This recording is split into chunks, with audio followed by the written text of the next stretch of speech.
The following story has been brought to you by StoriesToInspire.org.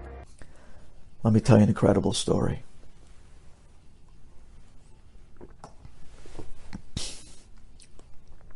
You heard of the Noam Elimelech, the great Rabbi Elimelech Miluzhinsk. The Rabbi Elimelech. The Noam Elimelech. A man came to him once, as people came from him from all over the world. They asked for his blessings. He was one of the great tzaddikim of his generation. The Noam Elimelech, a man once came to him and he said, "Rabbi, I'm married for 18 years and I have no children. And we tried everything and all the sigulot and nothing worked. I'm begging you, be merachim, the pain of not having children for 18 years. Bless us. Give us a blessing that we should have a child." The Noam Elimelech looks at the man and he says, "I want you to think for a minute. Is it possible in your younger years you might have hurt somebody?" "Me, Rabbi? Hurt somebody? I'm a very soft person. I have a soft heart. I help people. I don't hurt them." "No, Rabbi. I can tell you straight off the bat, I'm not that guy. I didn't hurt anyone." The Noam Elimelech says, I know you're a good person. You're Bal Midot. You're a sweetheart. But think. Was there maybe by mistake someone that you really, really hurt over the years? You might not have realized it at the time. Think. The man is thinking, is racking his brains. "No, Rabbi. I haven't hurt anyone."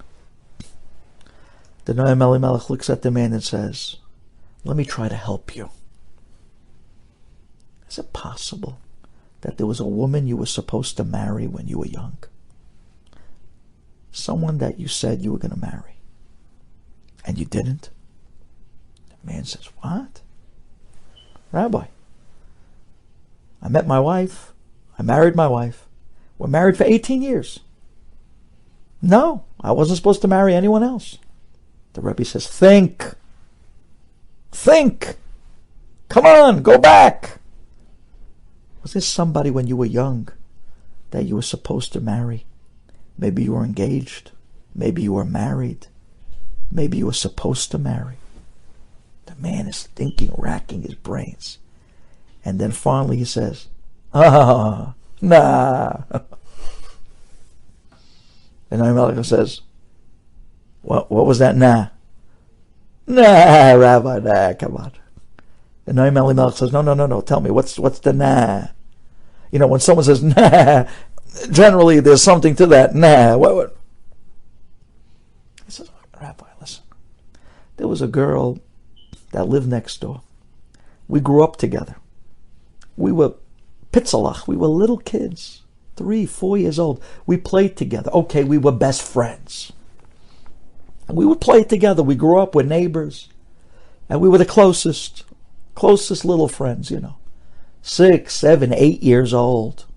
We even had this little tree house that we built together right next to our houses.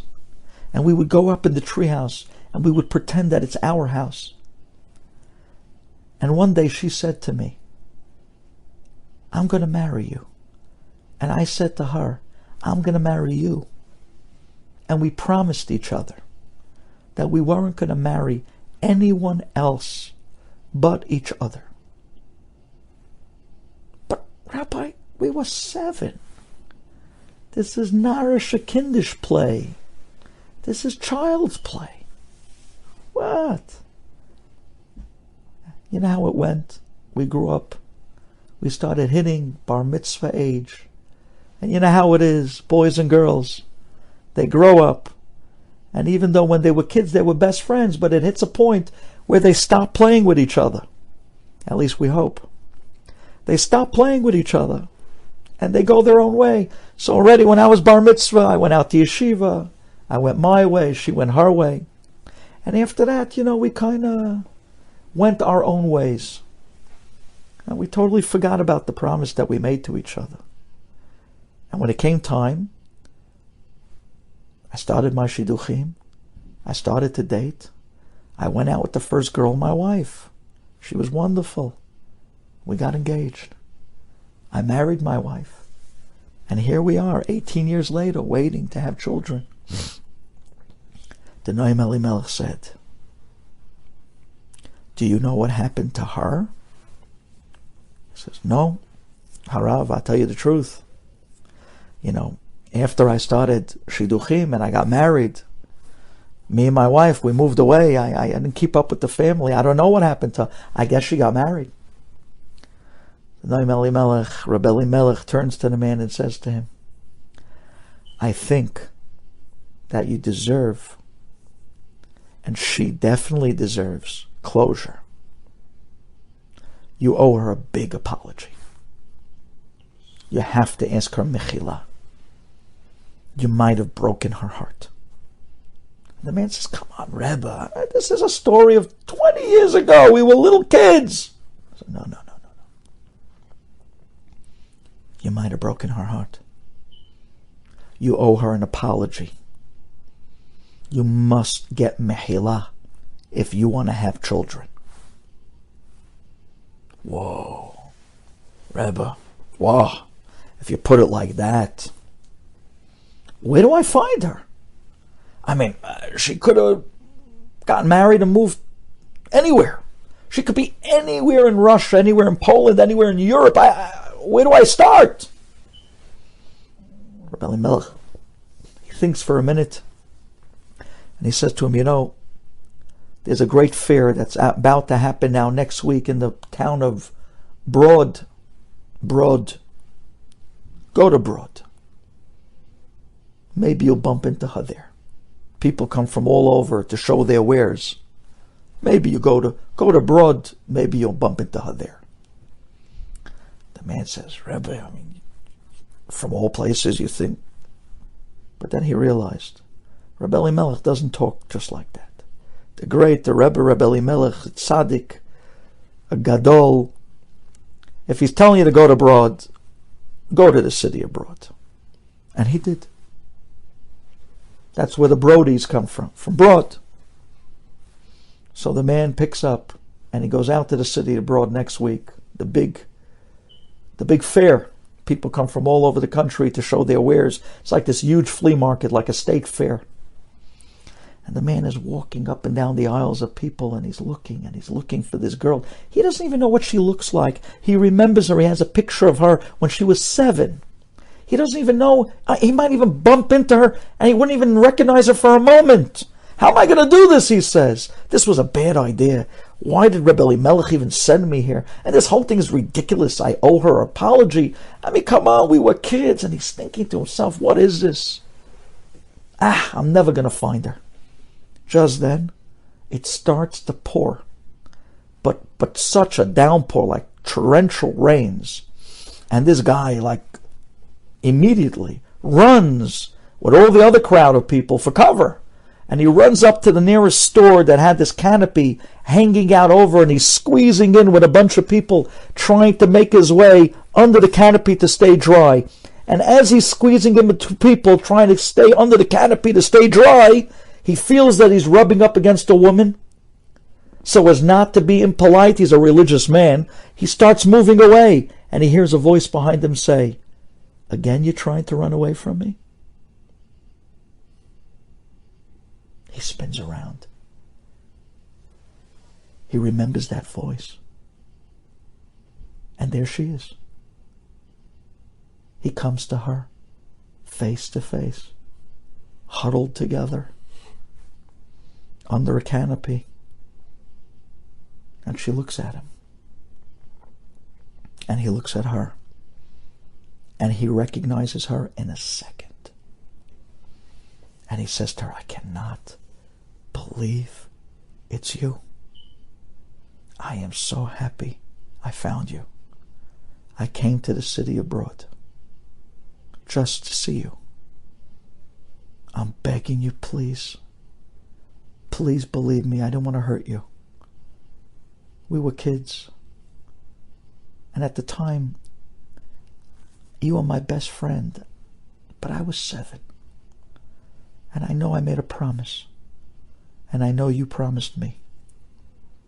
But life changed. And we got older. And I forgot. And I went my own way. And I married a girl, a good girl.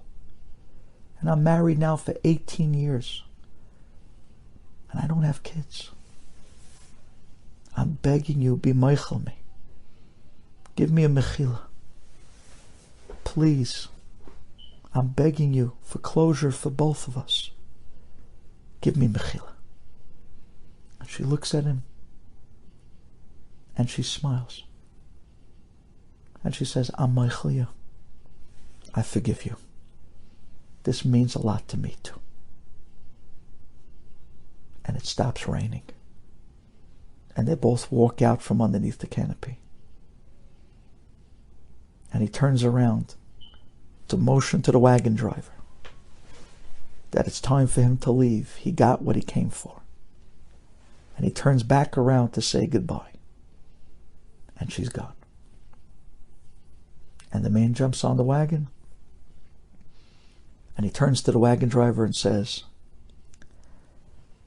wow, Rabbi Melech, he was right, I met her. Take me back to my hometown. I want to stop off there. Once I'm in such a nostalgic lane, I want to stop off there to say hello to my parents and some of the old people and tell them the amazing thing that just took place. What are the chances that I'd meet her? Let me tell people the meifus, the miracle of Rabbi Elimelech. The man takes him back to his old town. And this guy gets out of the carriage and walks up to his old house. And then he looks at the neighbor house where the girl once lived. And he turns around and looks up. And the tree house is still there. The spot where he stood with her and made the promise that he would not marry anyone but her. And he walks back to the house and he's about to knock on his own door. And out from the next door walks out a man. And he looks, and he takes a second look, and he recognizes that's the brother of the girl. He was young, he was a little boy at the time. She was older. He recognizes the brother, he runs up to him. He says, Shalom Aleichem. He says, oh, Shalom Aleichem. Welcome back home to your hometown. What brings you here? And before he says anything, he turns to the brother and says, I have regards for you from your sister. I just saw her in Broad. At a state fair. I just bumped into her. I can't believe it. And the brother says, what? My sister? He says, yeah. I just met her now in Broad. I send her regards. The brother says, are you okay? My sister's dead. My sister's been dead for over 18 years. He says, what? What are you talking about? I just saw her. I just met her this morning in Broad. I stood under the canopy while it was pouring rain. I talked to her. She spoke to me. What are you saying? The brother looks at him and says, what are you saying? Are you out of your mind? My sister's been dead for 18 years. You didn't hear? He says, no, how would I hear? He says, what do you mean? You should have heard. It was the night of your wedding. When you came back from yeshiva and you started to date, you met a girl, you got engaged. And it was the night of the wedding, and the wedding was held in the next town. And as neighbors, my parents went out to the next town to be by your wedding. And they turned to my sister and they said to her, aren't you coming with us to the wedding? This was your best friend growing up. And my sister said, no, that's okay. And she stayed back. And that night she went to bed and she cried her heart out that night in bed. And in the middle of her sleep, she died. Heartbroken. Waiting for you. Where did you say you saw her? And then it hit the man like a ton of bricks. The great Rabbi Melech was able to summon a soul back from the next world, back to this world, just to get this guy one mehila, so that he should have the opportunity to have children. He was ready to summon a soul, a neshama from the next world, to come back to Broad for a few minutes, just for the sake of a mehila between two Jews.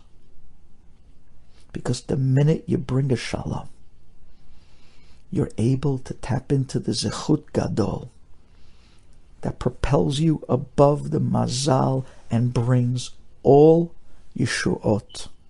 And in the month of Av, it will awaken and activate the zechut of Aharon, just like the month of Adar with Moshe. Aharon's zechut will be awakened, and that shalom will awaken and activate Aharon HaKohen, and that and his zechut will be able to rebuild the Bet HaMikdash, because of the shalom that comes to the Jewish people every year, days after Tisha B'Av, the rude awakening. We come to the day of Tu B'Av, the day that, like Yom Kippur, Hashem said, Salachti Kidvarecha on Yom Kippur, and now we're shalom with him.